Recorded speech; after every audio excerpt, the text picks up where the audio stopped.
ጤና ይስጥልን። ዕለተ ቅዳሜ የፈረንጆቹ ግንቦት ወር ደግሞ ሁለተኛ ቀን ላይ እንገኛለን። ለአርሰናል መልካም ጊዜያት እየመጡ ያሉ ይመስላሉ። በምንድን ነው የሚለውን በዝርዝር እየነገርናችሁ እንቆያለን። የማንቸስተር ሲቲ፣ የአርሰናል፣ የማንቸስተር ዩናይትድ፣ የቼልሲ፣ የሊቨርፑል፣ የባርሰሎና፣ የሪያል ማድሪድን ጉዳዮች በስፋት እየተመለከትን እንቆያለን። የሳምንቱ መጨረሻ ጉዳዮች ላይም ትኩረት አድርገን መረጃዎችን እየነገርናችሁ እንቆያለን። በርከት ያሉ ሀሳቦች እናነሳለን። ሀሳብ አስተያየቶቻችሁን ጻፉልን። የአርሰናልና የፉላም ጨዋታ ዛሬ ከሚጠበቁ መራግብሮች መካከል የሚጠቀስ ነው። ነገ ማንቸስተር ዩናይትድ በኦልድ ትራፎርድ ይጫወታል። ግምቶቻችሁን ላኩልን በእነዚህ ጨዋታዎች ላይ። ቼልሲና ማንቸስተር ሲቲ ደግሞ ሰኞን የሚጫወቱት። ስለ እነዚህ ጨዋታዎችም የምናነሳቸው ነጥቦች ይኖራሉ። ሀሳብ አስተያየቶቻችሁን ላኩልን። ይህንን ቪዲዮ ላይክ አድርጋችሁ ጀምሩ። የዛሬ መልእክታችን ግን በደቡብ አፍሪካ ለምትገኙ ኢትዮጵያውያን እንግዲህ ፈጣሪ ነገሮችን በሙሉ በመልካም እንዲያሳልፍላችሁ ከልሎ እንግዲህ ጠብቆ በሰላም እንዲያቆይልን ምኞታችን ነው። የምንሰማቸው ነገሮች ጥሩ አይደሉምና ፈጣሪ ይጠብቃችሁ እንላለን። በቀጥታ ወደ ጉዳዮቻችን እናልፋለን። በተለይ አንዱ ለጉዳዮችን ግን ላስቀደም። በቀጥታ ዜናዎቻችንን ከማንሳታችን በፊት አሰልጣኝ ፔፕ ጋርዲዮላ እንዲሁም ደግሞ አሰልጣኝ ሚኬል አርቴታ በፒኤስጂና ፓሪስ ሰን ዠርመን ጨዋታ ዙሪያዎች ትናንትና በነበራቸው ቃለ መጠይቆች ፕሪማች ፕሬስ ኮንፈረንስ ላይ ያነሷቸው ጉዳዮች አሉ። ፔፕ ጋርዲዮላ በፓሪስ ሰን ዠርመን ነው ባየር ሙኒክ ጨዋታቸውን ሲያከናውን እሱ የስቶክፖርት ጨዋታ የስቶክፖርት ካውንቲን ጨዋታ ሲመለከት ነበረ። ከፖርት ቫሌ ጋር የተደረገ ጨዋታ ነበረ ማክሰኞ ምሽት ላይና ትናንትና በነበረው አርብ ዕለት በነበረው ጋዜጣዊ መግለጫ ላይ ፔፕ ጋርዲዮላ እንዴት ወደዛ ሄድክ ተብሎ ተጠይቆ ነበረ። የፓሪስ ሰን ዠርመንና የባየር ሙኒክ ጨዋታ በጣም ዲዛስተር በጣም የከፋ ጨዋታ ነበረ። መጥፎ አሰልጣኞች፣ መጥፎ ተጫዋቾች ያሉበትና እኔ ደግሞ የእንግሊዝ እግር ኳስን እወዳለሁ በሚል በጣም በቀልድ መልክ ያነሳው ነገር የሚያነጋግር ነው። ሚኬል አርቴታ ደግሞ በፒኤስጂና በባየር ሙኒክ ጨዋታ ዙሪያ እነሱ ሊጎቻቸው በጣም ደካማ መሆናቸው በዚህ በአውሮፓ ቻምፒየንስ ሊግ ላይ በጣም በእጅጉ ጠቅሟቸዋል የሚል አስተያየቱን ሰጥቷል። በጣም አነጋጋሪ አስተያየት ነው። በዓለማችን ካለው የኛ ያለንበት ሊግ ፕሪሚየር ሊግ የተለየ ዓለም ነው። በጣም ጠንካራ ሊግ ነውና በእድሎችን አይሰጥም እንደነሱ ለመንደላቀቅ የሚል አንድምታ ያለው አስተያየት ሰጥቷል። ለምሳሌ ዴክላን ራይስ በፕሪሚየር ሊግ ላይ በአጠቃላይ በዘንድሮ የውድድር ዘመን ያደረጋቸውን ጨዋታዎች ከሃሪ ኬን ጋር ስናነጻጽር ዴክላን ራይስ 357 ደቂቃዎችን በሜዳ ላይ የበለጠ ከሃሪ ኬን የበለጠ አሳልፏል። ሁሉም አነጋጋሪ አስተያየት ይመስላል። የዛሬ ጨዋታዎችን እያነሳን እንቆያለን። ትናንትና ሊድስ ዩናይትድ ማሸነፍ ችሏል። 3-1 በሆነ ውጤት በርንሌይን አሸንፏል። አለንድ ሮድ ላይ የተደረገ ጨዋታ ነበረ። በዚህም 3-1 ማሸነፉን ተከትሎ የነጥብ ልዩነቱን ከቶትናም ከወራጅ ቀጠና ላይ ካሉ ቡድኖች በርንሌይ አስቀድሞ መውረዱን ያረጋገጠ ቡድን ነው። በዚህም ሊድስ ዩናይትድ 43 ነጥቦችን ይዞ ወደ 14ኛ ደረጃ ከፍ ብሏል። በእርግጥ በእንግሊዝ ፕሪሚየር ሊግ ላይ ዘንድሮ ከሚያጓጉ ነገሮች መካከል የትኛውም ክለብ በእንግሊዝ ፕሪሚየር ሊግ ላይ 40 ነጥቦች ላይ ከደረሰ አይወርድም የሚል ብዙ አንድምታዎች ነበሩ። በአንድ ወቅት ታስታውሱ እንደሆነ ሌስተር ሲቲ ፕሪሚየር ሊጉን ሲበላ ከ10 ዓመታት በፊት 2015-16 የውድድር ዘመን ላይ ሊጉን እየመራ ባለበት ሰዓት ላይ 40 ነጥቦች ላይ ሲገባ ራኔሪ የሰጡት አስተያየት መቼም የሚዘነጋ አይደለም። አሁን 40 ነጥብ ላይ ደርሰናል፣ በሊጉ እንደምንተርፍ እርግጠኛ ነን። ሊጉን እየመሩ ነበር፣ ነገር ግን እንደዚህ አይነት እርግጠኛ ነኝ አሁን በሊጉ ላይ ከሊግ ከፕሪሚየር ሊግ ላይ አንወርድም የሚል አስተያየታቸውን ሲሰጡ ነበር። አሁን ቶትናም 34 ነጥቦችን ይዟል። ዌስትሃም ዩናይትድ 36። ወራጅ ቀጠና ላይ በጣም አጓጊ ነገሮች አሉ። 39 ነጥብ የያዘው ደግሞ ፎረስት ነው። ኒውካስል ዩናይትድ 42 ነጥቦችን ይዟል። ከ40 በላይ ናቸው ሌሎቹ ቡድኖችና ፎረስት 40 ነጥብ የመግባት እድሉ ሰፊ ነው። ዌስትሃም ዩናይትድ 40 ነጥብ የመግባት እድል ይኖረዋል። ቶትናምም 40 ነጥብ የመግባት እድል ይኖረዋልና 40 ነጥብ በሊጉ ላይ እንድትቆይ የማያደርግ ከሆነ አዲስ ታሪክ ምናልባት ሊመዘገብበት የሚችል ጉዳይ ይሆናል። ዛሬ የሚደረጉ ጨዋታዎች አሉ። በጣም ተጠባቂ መርሃ ግብሮች። በተለይ በዋነኝነት የምናነሳው በእንግሊዝ ፕሪሚየር ሊግ የሊጉ መሪ አርሰናል የሚያከናውነው ጨዋታ አለ ከፉልሃም ጋር 1 ሰዓት ከ30 ሲል ይደረጋል። በጣም አስፈላጊ ጨዋታ ነው ለሁለቱም ቡድኖች። በዚህ ጨዋታ ዙሪያ አርሰናል እያደረገ ያለው አስገራሚ ነገሮች አሉ። ከጉዳት ዜናዎች ጋር በተያያዘ በጣም አነጋጋሪ ነገር በብዙሃን መገናኛዎች ብዙን ትኩረት የሳበ ጉዳይን እናነሳለን። ከጨዋታው ጋር በተያያዘ በሚኬል አርቴታ ቡድን በዚህ ጨዋታ ላይ ሰፊ የማሸነፍ ግምት ተሰጥቶታል። እናንተስ ምን ያክል አርሰናል የማሸነፍ ግምት ትሰጡታላችሁ? 71 በመቶ 72 በመቶ በኦፕታ ሱፐር ኮምፒውተሮች አርሰናል ጨዋታውን ያሸንፋል የሚል ግምት አለ። በሜዳው የሚያደርገው ጨዋታ ነው። 17 የሊግ ግቦችን በአጠቃላይ በፕሪሚየር ሊግ ላይ ከማዕዘን ምት የተቆጠሩ ናቸው። ባለፈው ኒውካስል ዩናይትድ ላይ የተቆጠረው ግብን ጨምሮ ኤቤሬቺዜ ገና የመጀመሪያዎቹ 10 ደቂቃዎች ላይ ነው ግብ ያስቆጠረው የነበረውና ፉላም ደግሞ ዘንድሮ ከማንቸስተር ሲቲ እኩል በሊጉ ላይ በመጀመሪያዎቹ 15 ደቂቃዎች ላይ ግብ ያልተቆጠረበት ቡድን ነው። አርሰናል ይህንን ጨዋታ ማሸነፍ የሚችል ከሆነ የነጥብ ልዩነቱን ወደ 6 ያሰፋል። ማንቸስተር ሲቲ ሰኞ ዕለት ነው ጨዋታውን የሚያደርገውና ከአርሰናል ጋር በተያዘ በፕሪሚየር ሊግ ዘንድሮ በሜዳው ያደረጋቸው 17 ጨዋታዎች አሉ። ከእነዚህ ጨዋታዎች መካከል ግብ 11 ግቦችን ብቻ ነው በሜዳው ያስተናገደው። በጣም ጥሩ የሚባል ጉዞ ያለው ቡድን ነው። በሊጉ በሜዳው የሚያደርጋቸው ጨዋታዎች ከአንድ በላይ ግቦችን ወይም ደግሞ 2 እና 3 ግቦች የተቆጠሩበት በሁለት አጋጣሚ ብቻ ነው። እሱ ማንቸስተር ዩናይትድ 3-2 ያሸነፈበትና የቦርመዝ ጨዋታ 2-1 በሆነ ውጤት ቦርመዝ ያሸነፈበት ጨዋታ። ከዛ ውጪ በአርሰናል በኩል በአንድ አጋጣሚ ብቻ ነው ግብ ያላስቆጠረው በሜዳው ኤምሬትስ ስቴዲየም። ኤቤሬቺዜ አርሰናል በብዙ ነገር መልካም ወራት እየመጡ ነው ስል ነበር መግቢያ ላይ።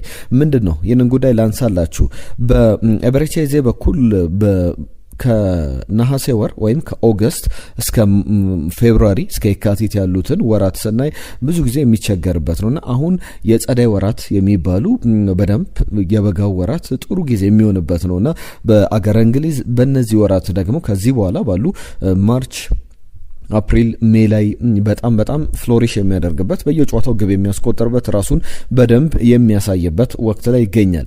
ከዛ በተጨማሪ ጨዋታዎቹ የአርሰናል የፕሪሚየር ሊግ ጨዋታዎች በለንደን የሚደረጉት ከዚህ በኋላ የቻምፒየንስ ሊግም ጨዋታ የሚያደርጉ አርሰናል በለንደን ነው። ሁሉም ጨዋታዎች በለንደን ይደረጋሉ። ሲዝኑ ላይ የቀሩት ወይ ወደ ቡዳፔስት በቻምፒየንስ ሊግ ፋይናል ሄዶ የሚያደርገው ጨዋታ ብቻ ነው ቻምፒየንስ ሊግ ፋይናል ላይ አትሌቲኮ ማድሪድን ጥሎ የሚያልፍ ከሆነ። ያለበለዚያ ሌሎቹ ጨዋታዎች ሁሉም በለንደን የሚያደርገው። በለንደን ደግሞ ኤቤሬቺዜ ዘንድሮ ያስቆጠራቸውን ግቦች በሙሉ ያስቆጠረው በለንደን ነው። ባለፈው ኒውካስትል ላይ ያስቆጠራት ግብ በለንደንና ቶትናም ላይ በለንደን የተቆጠረ ግብ ነው። ክሪስታል ፓላስ ላይም በሴልኸርስት ፓርክ የተደረገው ጨዋታ ለንደን ላይ የተደረገ ጨዋታ ነው። ከዚህ በፊት በተከታታይ 14 ግቦችን ኦሊቬ ዢሩ ለንደን ላይ ያስቆጥሮ ነበር። ቶኒ አዳምስም በተከታታይ 12 ግቦቹ የተቆጠሩት ለንደን ላይ ነበሩ። ኤቤሬቺዜ 7ኛ ግቡ ላይ ደርሷል። በቅርብ ጨዋታዎች ላይ ደግሞ አርሰናል ውጤት የሚታወቅ ነው። ከዛ በተጨማሪ ግን የፈረንጆቹ ሜይ ግንቦት ወር ጀምሯል። 2ኛ ቀን ላይ እንገኛለን። ሜይ 2 ላይ እንገኛለንና የሚኬል አርቴታ ቡድን እንዳጠቃላይ በአርሰናል ቤት አሰልጣኝ ሚኬል አርቴታ ቡድኑን ይዞ የትኛው ወራት ላይ ነው ስኬታማ በጣም የሚመቸው ወራት ብለን ስንመለከት አንደኛው ሴፕቴምበር ነው። መስከረም ወር 78 በመቶ ጨዋታዎችን ያሸንፋል። አፕሪል ወር ላይ ደግሞ በጣም ነገሮች የሚበላሹበት ነው። የሚያዝያ ወር 40 በመቶ ነው ጨዋታዎችን የሚያሸንፈው። ያ ማለት በጣም የተዳከመ ወቅትን የሚያሳልፍበት ነው። ኦክቶበር ወር 70 በመቶ ጨዋታዎችን ያሸንፋል። ግንቦት ወር ደግሞ አሁን የጀመርነው ወር ላይ 67 በመቶ ጨዋታዎችን ያሸንፋልና ለአርሰናል ነገሮች በመልካም እየሄዱ እንዳለ የሚያሳይ ነው። ከጁሪን ቲምበር ከሃቨርትዝ ጋር በተያዘ በዚሁ የዛሬው መርሃ ግብር ላይ ከፉላም ጨዋታ ውጪ ናቸው። በሚኬል አርቴታ በኩል የኦዴጋርድን ጉዳይ እስቲ ሌትስ ሲ ብሏል፣ እንመለከተዋለን። በቀናት ልዩነት ደግሞ ከሃቨርትዝ ምናልባት ለአትሌቲኮ ማድሪድ ጨዋታም ሊደርስ ይችላል፣ በሰሚ ፋይናሉ የኤምሬትስ ስቴዲየም ጨዋታ ሊደርስ ይችላል የሚል ጉዳዮችን አንስቷል። ከአርሰናል ጋር በተያዘ የዝውውር ዜናዎችን ወደ በኋላ ላይ ያነሳሉ። አንደኛው ጉዳይ ግን ከጉዳት ዜናዎች ጋር በተያዘ ሚኬል አርቴታ የአርሰናል ቡድን አባላት ዋነኛ አመራሮቹ ዲሲሽን ሜከርስ የሚባሉት አንድ ውሳኔ ያስተላልፈው አንድ ባለሙያ አምጥቷል። ዘንድሮ የአርሰናል ተጫዋቾች 262 ጨዋታዎችን በጉዳት በአጠቃላይ አልፏቸዋል። ለምሳሌ ከሃቨርትዝ 37፣ ቡካዮ ሳካ 10 እንደዚህ ሲደማመሩ አጠቃላይ ሁሉም የአርሰናል ተጫዋቾች ያለፋቸው ጨዋታዎች ሲቆጠር 262 ጨዋታዎች አልፏቸዋልና ይሄ በጣም ብዙ የሚባለው። ከአርሰናል ተጫዋቾች መካከል ከግብ ጠባቂዎቹ ውጪ ማርቲን ዙቢሜንዲና ሉዊስ ስኬሊ ብቻ ናቸው ጉዳት ሳይደርስባቸው በውድድር ዓመቱ ላይ ያሉት። ዴክላን ራይስ፣ ማርቲን ኦዴጋርድ፣ ከሃቨርትዝ፣ ቡካዮ ሳካ በሙሉ ጉዳት አጋጥሟቸዋል። ከማንቸስተር ሲቲ ጋር ለምሳሌ እናነጻጽራቸው።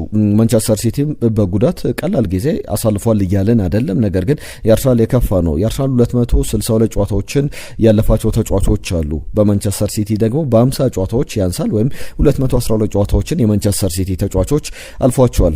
በጣም የሚገርም ንጻሬ ነው። ከሀቨርትዝን ስንመለከት ለምሳሌ በአርሰናል ቤት ቤስቱ የሚባል ስትራይከር ነው ልንለው እንችላለን። በተለይ ከጉዳት ከተመለሰ በኋላ 37 ጨዋታዎች አልፎታል። ሃርሊንግ ብራውት ሃላንድ አንድ ጨዋታ ብቻ ነው በጉዳት ያለፈው። ማርቲን ኦዴጋርድን ብንመለከት 24 ጨዋታዎች አልፎታል።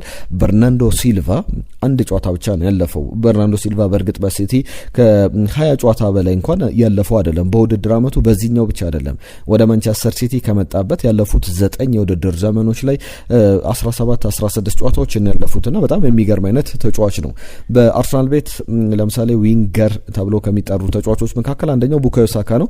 10 ጨዋታዎች አልፎታል። አንቷን ሴሜኒዮ ደግሞ አንድ ጨዋታ ብቻ ነው ያለፈውና ብዙ ማለት ይቻላል። አንዳንድ ጊዜ ጉዳቶች የኮንታክት ጉዳቶች አሉ በተጫዋቾች ታክል።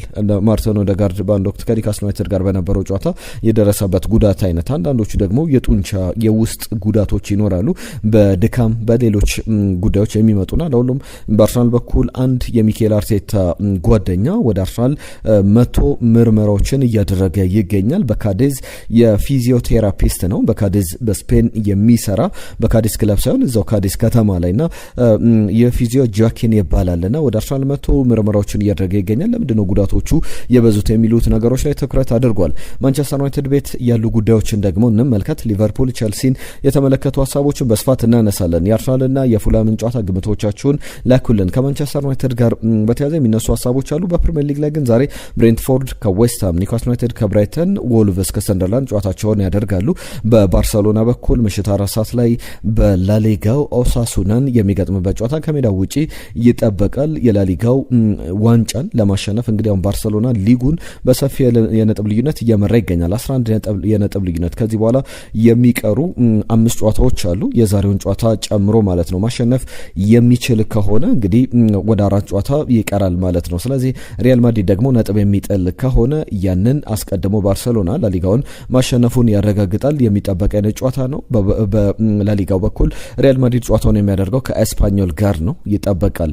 ማንቸስተር ዩናይትድ ከሊቨርፑል የሚያደርገው ጨዋታ እሁድ 11 ሰዓት ከ30 ሲል ይጀምራል። ነገ በጣም ተጠባቂ አይነት መርሃ ግብር ነው። በዚህ ጨዋታ ዙሪያ የሚነሱ ነጥቦች አሉ። በሁለቱም ቡድኖች በኩል የጉዳት ዜናዎች አሉ።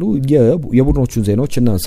አሰልጣኝ አርነ ስሎት ማንቸስተር ዩናይትድ ባለፈው አመት ሲጫወት ከያዛቸው የተጫዋቾች ኳሊቲ አንጻር የሊግ ፖዚሽናቸውን የሚገልጽ አይደለም። ተጫዋቾቹ ከዚህ በላይ የሚገባቸው በጣም ጥሩ ተጫዋቾች እንዳላቸው እናገር ነበረ። አሁን ያንን የተመለከት ነው። ዘንድሮ 2-3 ጥቂት ተጫዋቾችን ማንቸስተር ዩናይትድ ከጨመረ በኋላ ፋይናሊ በደንብ መፎካከር እንደሚችል ተጫዋቾቹ ምን ያክል ጥሩ እንደሆኑ የያዛቸው ስብስብ ያንን አሳይቷል። በአሰልጣኝ ማይክል ካሪክ ስር ደግሞ ኮንሲስተንት ሆኖ እየተፎካከረ ይገኛል የሚል ሀሳባቸውን አንስተዋል። በማንቸስተር ዩናይትድ በኩል ኮቢ ሜኖ ውል ማራዘሙን በተመለከተ አሰልጣኝ ማይክል ካሪክ በጣም ፍጹም ደስተኛ ነኝ ለሱ የሚል አስተያየቱን ሲሰጥም ተመልክተናል። ከዛ ውጪ በማንቸስተር ዩናይትድ ጨዋታ ላይ ሞሐመድ ሳላ በጉዳት ምክንያት አሁንም አቬለብል አይደለም፣ ለጨዋታው አይደርስም ብሏል አሰልጣኝ አርነ ስሎት። በውድድር አመቱ የመጨረሻ ጨዋታዎች ላይ ግን ይመለሳል። ከዛ በኋላ የመጨረሻ ጨዋታዎች ላይ በሚኖረው እንቅስቃሴ ጥሩ ነገሮች እንመለከታለን ብሏል። ማንቸስተር ዩናይትድ ከሊቨርፑል ማንቸስተር ዩናይትድ 1 ነጥብ ካገኘ ቻምፒየንስ ሊጉን በቀጣይ ውድድር ዘመን እንደሚሳተፍበት ያረጋግጣል። ነገር ግን ይህንን ጨዋታ ቢሸነፍ ቀጣይ ጨዋታዎችንም ቢሸነፍ ማንቸስተር ዩናይትድ በጣም ጠባብ እድል ነው ያለው ከቻምፒየንስ ሊግ ውጪ የመሆንና የሚገርም ጊዜ ላይ እንዳለ ቡድኑ ደግሞ ለቀጣይ አመት አሁን ወጣት ተጫዋቾችንም እነ ጄጄ ገብርኤልን በቀጣይ ጨዋታዎች መሞከር የሚችል ከሆነ የበለጠ የኬሚስትሪ ወጣት ተጫዋቾችን የሞከረ ብዙ የመረጋጊያ ሌሎች እንደ ቡድን ውህደትን የማምጣያ ጊዜ ይሆናል ተብሎ ይጠበቃል።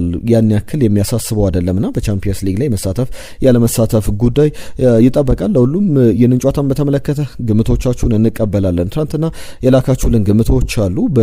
በዚህ ጨዋታ ዙሪያ አንዳንድ ሀሳቦችን እናንሳ። በተለይ ደግሞ ሊቨርፑል ከማንቸስተር ዩናይትድ 2-2 ይለያያሉ ያለን ሽመልስ ከኳታር ዶሃ ነው። ለምታደርሱን ስፖርታዊ መረጃዎች እናመሰግናለን ብሎናል። ከልብ እናመሰግናለን። አርሰናል ነገ ፉላምን 3-1 ያሸንፋል ብሎ ትናንትና መልእክቱን ልኮልን ነበር። የአውሮፓ ሊግ ጨዋታዎች ጥሩ ነበሩ፣ እንደ ፕሪሚየር ሊግ አይነት ጨዋታ ነበረ ብሏል። በእርግጥ የፕሪሚየር ሊግ ክለቦች የተገናኙበት ነበር። ፎረስት አስቶን ቪላ የነበረውን ጨዋታ ተመልክተናል። ከዴክላን ራይስ ጋር በተያያዘ ትናንትና ያነሳነው ሀሳብ ነበር። በአውሮፓ ቻምፒየንስ ሊግ ላይ በአትሌቲኮ ማድሪድ ጨዋታ ዙሪያ በሰጠው አስተያየት በዳኞችም ዙሪያ በጣም ትችቶች ሰንዝሯል በሚል የአውሮፓ እግር ኳስ ማህበር ምርመራ ጀምሮበታልና በዚህ ጉዳይ ላይ አሸናፊ ከደቡብ አፍሪካ እንግዲህ በለፈለፉ በአፉ ይጠፉ አይነት ሀሳቡን ሲያካፍለን ነበር። ለዴክላን ራይስ መናገር አልነበረበትም፣ መቀጣቱ ተገቢ ነው። የኮቢ ሜኑ በዩናይትድ ውል አራዝሟል። ነገር ግን ሌላኛው ማርከስ ራሽፈርድ እንዳይሆን እንዳይባክን እንደማይባክንም ተስፋ አደርጋለሁ ብሏል። መልካም ቀን ብሎናል። ከልብ እናመሰግናለን። ልጃኔ ከደቡብ አፍሪካ ከልብ እናመሰግናለን ስለ ጻፍክልን ሀሳብ። አየነው ሙሉዓለም ዴክላን ራይስ መቀጣት የለበትም፣ የተናገረው ነገር ትክክል ነው። መቀጣት ያለበት የመሃል ዳኛው ነው። ኦሲሜን፣ ሚካ ጎርሰ፣ ይልማዝን አይነት ተጫዋቾች ለአርሰናል ቢፈርሙ በጣም ጥሩ ነው ብሏል። ሃይደር በጣም ጥሩ አቀራረብ ነው፣ እይታዎች ይመቹኛል ብሏል። በጣም አመሰግናለሁ ሃይደር። ሁላችሁንም ስለሰጣችሁን ሀሳብ ስለጻፋችሁልን መልእክቶች ከልብ እናመሰግናለን። ዛሬም ግምቶችን፣ ሀሳብ አስተያየቶቻችሁን እየላካችሁልን አብራችሁን ቆዩ። የማንቸስተር ዩናይትድ ዝውውሮችን ላንሳ። ከራፋኤል ሊያው ጋር በተያዘ አሁን የሚነሱ ነጥቦች አሉ። ቸልሲ ቤት በእርግጥ ከጉዳት ዜናዎች ጋር በተያዘ አዳዲስ ጉዳዮችን እነግራችኋለሁ። የማንቸስተር ዩናይትድን ጉዳዮች ላጠናቅና ወደ ቸልሲ መረጃዎች አልፋለሁ። ከዩናይትድ ጋር በተያዘ ራፋኤል ሊያውን ለማስፈረም ይፈልጋል ተብሎ ደግሞ ደጋግመው የሚነሱ ዜናዎች አሉ። አሁንም ደግሞ ይዘውት በወጡት ዘገባዎች መሰረት አንዳንድ ብዙሃን መገናኛዎች ላይ የተጫዋቹ ዋጋ በጣም በእጅጉ ቀንሷል። በእርግጥ ከ150 ሚሊዮን ፓውንድ በላይ የሚገመት ተጫዋች ነበር በአንድ ወቅት። አሁን 26 ዓመቱ ላይ ይገኛል። ክረምት ላይ 27ኛ ዓመቱን ይይዛል። 50 ሚሊዮን ማርክ ላይ የተቀመጠ 50 ሚሊዮን ዩሮ ማርክ ላይ በጣም ከሚጠበቀው በታች ጥሩ ዝውውር ሊሆን ይችላል። በዚህ ገንዘብ ማንኛውም ክለብ ተጫዋቹ ማግኘት የሚችል ከሆነ እስከ 70 ሚሊዮን ዩሮ ድረስ እንኳን ቢገኝ በጣም ጥሩ ዝውውር ይመስላልና ማንቸስተር ዩናይትድ በተጫዋቹ ዝውውር ዙሪያ ወኪሎቹን ለማነጋገር ጥረት እያደረገ ይገኛል የሚሉ ዘገባዎች ወጥተዋል። አማካኝ ስፍራ ላይ ዩናይትድ ከሚፈልጋቸው ተጫዋቾች መካከል አንደኛው ደግሞ ዴንማርካዊው ሞርተን ሂልሙን ነው። ሂልሙን በጣም ጥሩ አማካኝ ነው፣ በተለይ በብዙ ክለቦች ይፈልጋልና ስፖርቲንግ ሊዝበን ከ40 እስከ 50 ሚሊዮን ዩሮ ድረስ ለተጫዋቹ ዝውውር ይፈልጋል የሚሉ ዘገባዎችን እየተመለከትን እንገኛለን። ከሞርተን ሂልሙን ጋር በተያያዘ ከስፖርቲንግ ሊዝበን ለቆ ዩናይትድን የሚቀላቀል ከሆነ የዩናይትድ እንግዲህ አማካኝ ስፍራን በደንብ ማጠናከር የሚችል ጥሩ የስኳድ ተጫዋች መሆን የሚችል ዩናይትድ አንድ ተጫዋች ብቻ አይደለም 2-3 አማካዮች ያስፈልጉታል። በተለይ ካዘሜሮ ይለቃል፣ ማኑኤል ኡጋርቴም እንደሚለቅ የሚጠበቅ ነውና እነዚህ ጉዳዮች ከዩናይትድ ጋር በተያያዘ ይነሳል። ሊቨርፑልና ማንቸስተር ዩናይትድ ደግሞ እየተፎካከሩበት ያለ አንድ ተጫዋች አለ። ይህም ፍራንቼስኮ ኮንሴሳው ነው። ዩቬንቱሱ የመስመር አጥቂ 23 ዓመቱ ላይ ይገኛል። በሴሪያው እንግዲህ ፐርማነንትሊ በቋሚነት ከፈረመ በኋላ ከፖርቶ አሁን እስከ 7 ሚሊዮን ፓውንድ ድረስ የሚገመት ተጫዋች ሆኗልና ሊቨርፑልም ኮንሴሳውን ይፈልጋል። ጥሩ ታታሪ ተጫዋች ነው። እንደ ቁመቱ ሳይሆን በደንብ ልበ ሙሉ የሚባል አይነት ተጫዋች ነው። በፖርቹጋል ብሔራዊ ቡድን በኩል በቅርብ ጊዜያት ተመልክተነዋል። የዩናይትድ ትልቁ ጉዳይ ደግሞ የግራ መስመር ተከላካይ ነው። ትናንትና አንድ የግራ መስመር ተከላካይን ለማስፈረም ጥረት ያደርጋል ካዲዮግሉን ብራይተን እያልን ነበር። አሁን ደግሞ ሌላ የሰማነው ዜና አለ። የኤላጂ መሌክ ዲዮፍ ይባላል። ሴኔጋላዊ ነው። የስሙ ከኤላጂ ዲዮፍ ጋር በእጅጉ ይቀራረባል። የዌስትሃም ዩናይትድ ተከላካይ ነው። ዘንድሮ ነው በዌስትሃም የመጣው። 19 ሚሊዮን ፓውንድ ከፍሎ ነው ዌስትሃም ያስፈረመው። በተለይ ዌስትሃም ከፕሪሚየር ሊጉ ላይ የሚወርድ ከሆነ ማንቸስተር ዩናይትድ ይህንን ተጫዋች የማግኘት እድሉ ይሰፋል። እንደ ዘጋርዲያን ዘገባ ከሆነ ኤላጂ መሌክ ዲዮፍን ለማስፈረም ማንቸስተር ዩናይትድ ቢያንስ 40 ሚሊዮን ፓውንድ ማቅረብ አለበት። ፊዚካሊቲው ጥሩ ነው። ገና 21 ዓመቱ ላይ ይገኛልና የሉክ ሾው የረጅም ጊዜ ተተኪ ለማድረግ ከሉክ ሾው ጋር አሁን በፕሪሚየር ሊግ ላይ ለመፎካከር ተጫዋቹ በተለይ አንድ አመት በፕሪሚየር ሊጉ ላይ ተጫውቷልና የአመት ደግሞ ጥሩ ራሱን ያሳየበት ከዌስትሃም ጥሩ ተጫዋቾች መካከል ነውና የኤላጂ መሌክ ዲዮፍ ዝውውር በማንቸስተር ዩናይትድ በኩል እየተጠበቀ ይገኛል። ቸልሲ ቤት ያሉ ጉዳዮች አሉ። ከዩናይትድ ጋር በተያያዘ ግን አንድ የመጨረሻ ሁለት ጉዳዮችን ላንሳ። የወሩ ምርጥ ተጫዋች በሚል የማርች ወር የፒኤፍኤ ደጋፊዎች የሚመርጡት የፕሮፌሽናል ፉትቦለርስ አሶሲዬሽን ደጋፊዎችን ያስመርጣልና የማርች ወር የወሩ ምርጥ ተብሎ ብሩኖ ፈርናንዴዝ ተመርጧል። ካዘሜሮ ደግሞ የማንቸስተር ዩናይትድ የክለቡ የአፕሪል ወር የሚያዝያ ወር ምርጥ ተጫዋች የዩናይትድ ተብሎ መመረጡን ተመልክተናል። ከዛ ውጭ ያሉ ጉዳዮችን ላንሳ። ቸልሲን ጋር በተያዘ ሌቫይ ኮልዊልን የተመለከተ ጉዳይ አለ። ሪስ ጀምስንም በተመለከተ ሁለቱም ልምድ ሙሉ ለሙሉ እየሰሩ ይገኛሉና የመመለስ እድላቸው ወደ ስኳዱ የመካተት ሰኞ ለሚደረገው ጨዋታ ሰፊ እድል አላቸው። ነገር ግን አንቻኮልም ብሏል ካሉም ማክፋርላንድ በተጫዋቾቹ ጉዳዮች ባነሱት ጉዳት ዜናዎች መካከል በተለይ ረጅም ጊዜ ተጎዳው ሌቫይ ኮልዊልን በተመለከተ አሁንም ቢሆን እስከ ውድድር ዓመቱ መጨረሻ በደንብ የመጫወት እድል አለው። የመጨረሻ ልምምዶችን እየሰራ ይገኛል ከዋናው ቡድን ጋር አለ እና እሱን በተመለከተ ጥሩ ጊዜን ያሳልፋል ብዬ እገምታለሁ የሚል ሀሳባቸውን አንስተዋል። ከቸልሲ ጋር በተያያዘ የቸልሲ ውስጥ አዋቂ ምንጮች ከቢቢሲ ጋር በተለይ ቢቢሲ ላይ የተመለከትኩት መረጃ አለ። ቢቢሲ ስፖርት እንዳስናበበው ከሆነ ሚካኤል ሙድሪክ ተጫዋቹ በሚቀጥለው ውድድር ዘመን መጀመሪያ ላይ በቸልሲ እንደሚጫወትና የይግባኙ እንደ ተቀባይነት እንደሚያገኝ እምነት አለውና ያንን እየጠበቀ ይገኛል የሚሉ ዘገባዎችን ተመልክተናል። በጣም ያልተጠበቀም ጉዳይ ይመስላል ከቸልሲ ጋር በተያያዘ እነዚህ ሊነሱ የሚችሉ ጉዳዮች ናቸው። ሚካኤል ሙድሪክን ሜልዶኒየም የተባለ ንጥረ ነገር ተጠቅሞ መገኘቱን ተከትሎ በጣም በሚያስገርም ሁኔታ የሜልዶኒየም የተባለው ንጥረ ነገር ለልብ ህሙማን የሚሰጥ መድኃኒት ነው የተለያዩ የልብ ህሙማን ላለባቸውና ነገር ግን ለስፖርተኞች ምን ይዞ ይመጣል የሚለውን ስንመለከት ተጫዋቾች ኢንዱራንሳቸውን በደንብ ከፍ ያደርግላቸዋል። አትሌቶችም ሲጠቀሙት እናውቃለን። ከ2016 ጎርጎሮሳውያን ዓመት ጀምሮ የታገደ ንጥረ ነገር ነው ሜልዶኒየም የተባለው ንጥረ ነገርና ይህንን አበረታች ቅመም መጠቀሙን ተከትሎ ነው ቶሎ ሪከቨር እንዲያደርጉም ያግዛቸዋልና ለዛም ነው ብዙ ጉዳት ላይ በነበረበት ወቅት ላይ እንደተጠቀመ የሚጠረጠረው። ከተጫዋቹ ጋር በተያዘ ወደ ቸልሲ በቶሎ እንደሚመለስ የውድድር ዓመቱ መጀመሪያ ላይ ከሞላ ጎደል 2 ዓመት እየሞላ ይገኛል። ዲሴምበር ሲመጣ 2 ዓመት ይሞላል። የውድድር ዓመቱ ደግሞ ከዲሴምበር ጥቂት ወራት 3 ወራት በፊት 4 ወራት በፊት የሚጀመር የውድድር ዓመት ኦገስት ላይ ይጀምራልና ኦገስት፣ ሴፕቴምበር፣ ኦክቶበር፣ ኖቬምበር ብለን በእነዚህ አጭር ጊዜያት ላይ ወደ ሜዳ የሚመለስበት እድል አለ። ለምሳሌ 18 ወራት ቢደረግለት በዚያን ወቅት ላይ የመመለስ እድል አለው። ሴፕቴምበር ላይ ቢያንስ በፕሪሚየር ሊግ ለቸልሲ ሲጫወት እንመለከተዋለን። ከዛ ውጪ ከሊቨርፑል ጋር በተያያዘ 1-2 ጉዳዮች አሉ የምናነሳቸው። አንደኛው የአዳም ዋርተን ጉዳይ ነው። አዳም ዋርተን በተመለከተ ማንቸስተር ዩናይትድ የዚህ ተጫዋችን ዝውውር ይፈልጋል ሲባል ነበር። በእርግጥ የ2 ዓመቱ እንግሊዛዊ ጥሩ አማካይ ነው። ነገር ግን ከኮቢ ሜኖ ጋር በጣም የሚመሳሰል አይነት ያጫወት መንገድ ያለው ተጫዋች ነው ተብሎ ይነገርለታልና በተጫዋቹ ዙሪያ ላይ ሊነሱ የሚገባቸው ጉዳዮች አሉ። ተጫዋቹ ተመሳሳይ መሆኑ ፍላጎት ማንቸስተር ዩናይትድ እንዲቀንስ ወይም አጫወታቸው ሌላ ምርጥ 6 ቁጥር አማካኝ አብሯቸው እንዲጫወት ያስገድዳልና አዳም ዋርተን በብዙ ክለቦች ሊፈለግ ይችላል። አሁን ደግሞ ሊቨርፑል ዝውውሩን አጠናክሮ እየሰራበት እንዳለ የሚያሳዩ ዘገባዎች አሉ። የሞሐመድ ሳላ ጉዳይን ደግሞ በተመለከተ እየተነሱ ያሉ ጉዳዮች አሉ። አሁንም ጤነኛ ነኝ፣ አሁንም ጥሩ ስሜት ይሰማኛል፣ ገና ብዙ መጫወት እንደምችል ይሰማኛል ይላል ሞሐመድ ሳላ የ33 ዓመቱ ግብጻዊ።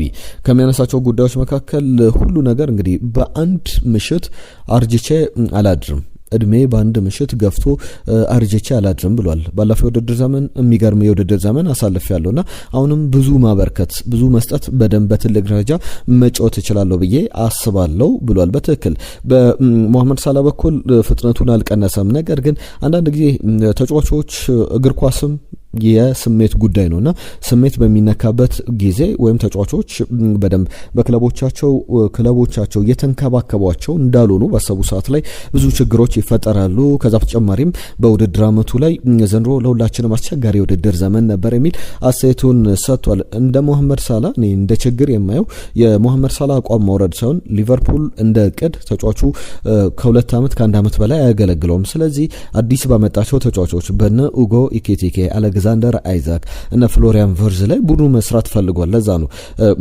ተጫዋቾች ቡድኑ እነሱ ላይ ተሰርቶ ለአመታት ካሳለፉ በኋላ የቡድኑ አቅጣጫ ሲቀየር የቡድኑ የትኩረት ማዕከል ከነሱ ላይ ሲነሳ ብዙ ጊዜ የአቋም መረድ ያጋጥማቸዋልና በዛ ደረጃ ሊታይ የሚችል ጉዳይ ነውና ስቲቨን ጄራርድ መጥቶ ከሊቨርፑል እንዴት መልቀቅ እንዳለበት እንዳሳመነውና ያ ነገር በሰላም እንደተፈታም ተናግሯል። ጆርጌ ሜንዴዝን በተመለከተ በርናንዶ ሲልቫን ወደ ባርሰሎና እንዲቀላቀል በጣም ትልቅ ጥረት እያደረገ ይገኛል። ይገኛል። በነጻ ዝውውር ባርሰሎናን የሚቀላቀልበት እድል በጣም ሰፊ ሆኗል። ከጆርጌ ሜንዴዝ ጋር በተያያዘ በተለይ የባርሰሎና ውስጥ አዋቂ የሚባለው ምንጭ ስፖርት ነው ዘገባውን ይዞት የወጣው።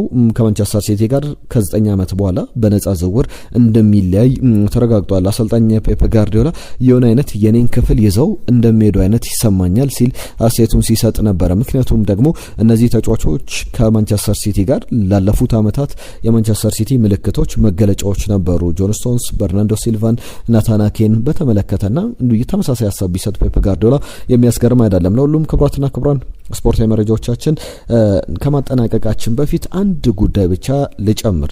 ይህም ጉዳይ የማርከስ ራሽፈርድ ጉዳይ ነው። ማርከስ ራሽፈርድን በተመለከተ የሚነሱ ነጥቦች አሉ። በተለይ የሪያል ኦቪዬዶ ደጋፊ ሪያል ኦቪዬዶ እና ባርሰሎና ባደረጉት ጨዋታ ላይ የማዕዘን ምት ሊያሻማ ወደ ማዕዘን ምት ወደ ኮርነሩ በሚጠጋበት ሰዓት ላይ የዘሬነ ጥቃት አድርሶበት ነበር። ይህ ደጋፊ 9 ወራት በእስር ቤት ተፈርዶበታል። ነገር ግን ይህንን የ9 ወራት ለማስቀረት አንደኛ 2000 ዩሮ መክፈል አለበት።